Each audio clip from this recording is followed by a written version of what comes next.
Oke guys, pada siang hari ini saya dan teman-teman saya berada di Kejaksaan Negeri Madiun.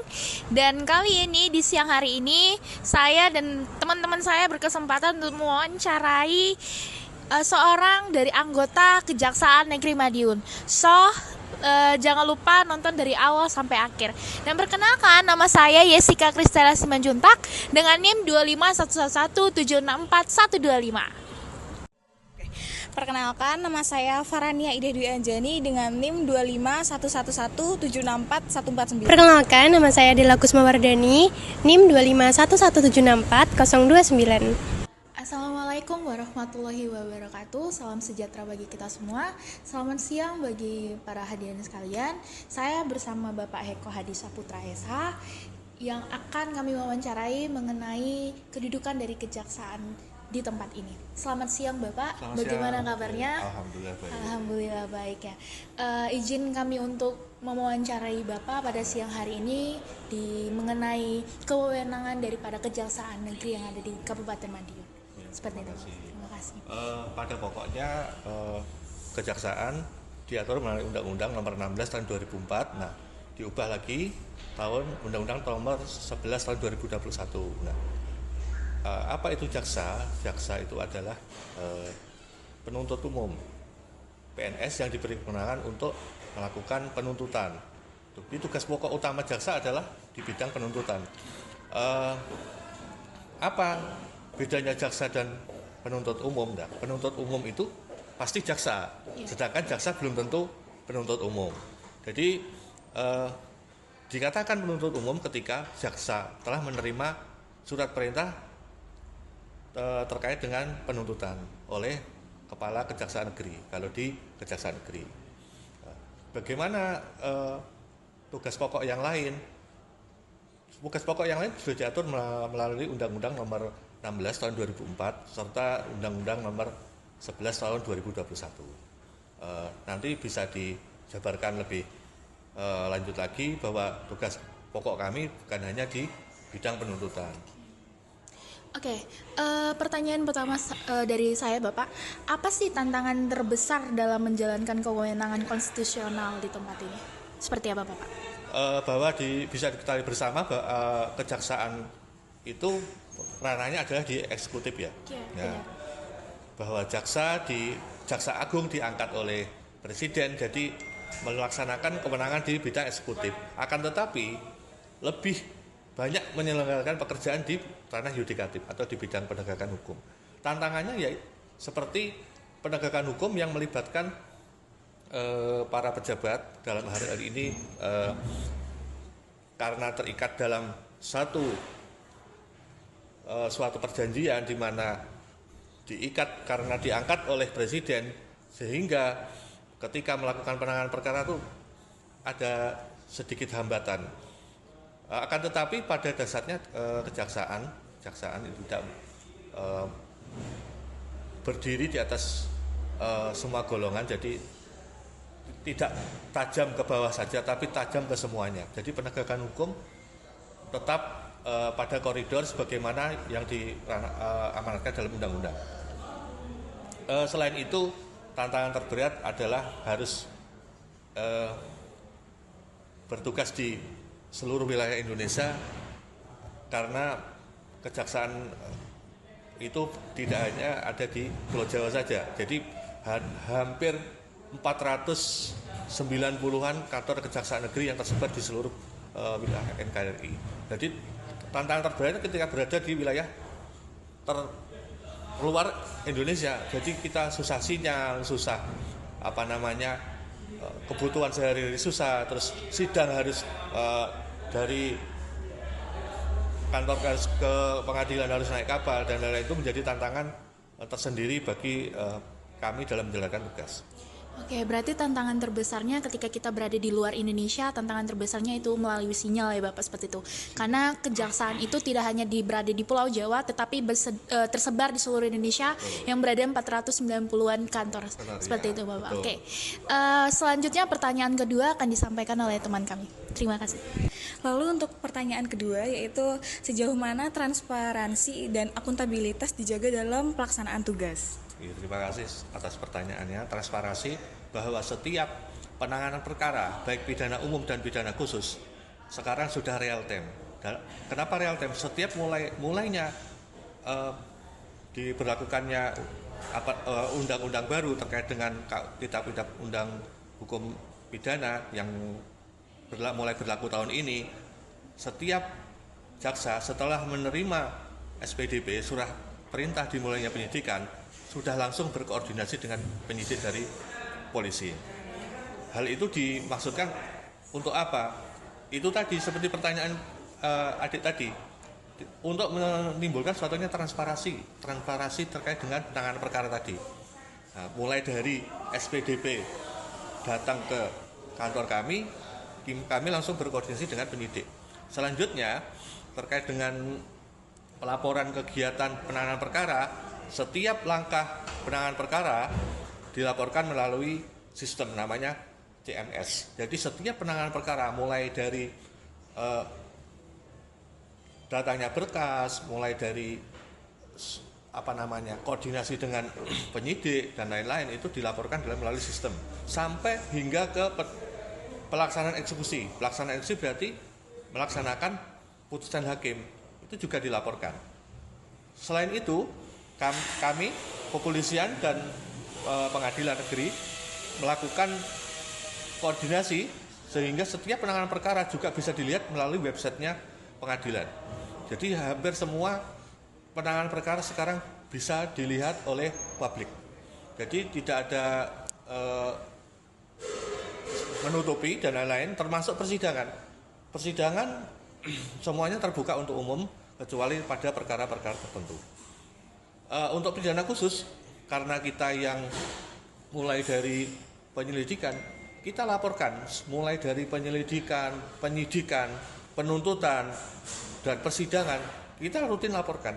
Jadi setiap orang yang ingin mengetahui informasi terkait dengan suatu perkara, silakan datang ke kejaksaan, meminta informasi. Nanti kali ada namanya petugas PPID, petugas informasi dan dokumentasi. Nanti melalui itu kita bisa sampaikan sejauh mana perkara terkait dengan penanganan perkara tersebut. Lalu apakah ada perlindungan bagi jaksa jika ada kasus yang sangat besar istilahnya, Pak? Menurut Undang-Undang Nomor 11 Tahun 2021 sudah ada perlindungan bagi jaksa dan keluarganya terkait dengan penanganan perkara, utamanya perkara tindak pidana khusus. Karena memang mulai dari penyelidikan, penyidikan dan penuntutan serta eksekusi kita yang melaksanakan. Kenapa lebih undang-undang tindak pidana khusus dalam hal ini tindak pidana korupsi? Karena menyangkut nama-nama besar, menyangkut orang-orang besar yang kita lakukan kegiatan penanganan perkara tersebut. Jadi melibatkan orang besar sehingga kita perlindungan terhadap jaksa dan keluarganya sudah diatur di Undang-Undang Nomor 11 Tahun 2021. Kalau misalkan ada ancaman pembunuhan, itu bisa dipidana atau bisa dilaporkan gitu, Pak? Ancaman pidana terkait dengan pembunuhan dilaporkan, dalam hal ini bisa dilaporkan untuk orang kejaksaan sendiri, pastikan itu terkait dengan pidana umum. Pidana umum berarti terkait dengan pelindungan dan lain-lain, kita melaporkannya kepada pihak kepolisian. Misalkan ada seseorang mengintimidasi kita, berarti kita laporkan ke kepolisian karena itu ranah penanganan pidana umum berada di kepolisian. Lalu untuk pertanyaan ketiga, apa kewenangan penyidikan yang dimiliki kejaksaan berpotensi menimbulkan tumpang tindih dengan kepolisian? Banyak orang mengatakan hal tersebut di media sosial, akan tetapi pada prinsipnya kejaksaan melaksanakan penyidikan sebagaimana diatur dalam Undang-Undang Nomor 11 Tahun 2021 tentang kejaksaan, melakukan penyidikan khususnya hanya di bidang tindak pidana korupsi dan penanganan HAM berat. Jadi tidak tumpang tindih dengan kepolisian. Polisi boleh menyidik, tipikor juga boleh, tetapi ketika kita mendapatkan suatu laporan pengaduan dari masyarakat terus kita tidak menindaklanjuti, Jadi kita menindaklanjutinya dengan melakukan apa? Penyelidikan dan penyidikan karena memang menjadi kewenangan kami. Jadi tidak ada istilahnya tumpang tindih, tidak ada, karena kami hanya untuk penyidikan kita fokus hanya tindak pidana korupsi dan tindak penanganan perkara pidana HAM berat. Jadi tidak dengan pidana umum, beda ini. Ya. Baik. Untuk pertanyaan selanjutnya, Baik Bapak, saya akan melanjutkan pertanyaan yang seterusnya.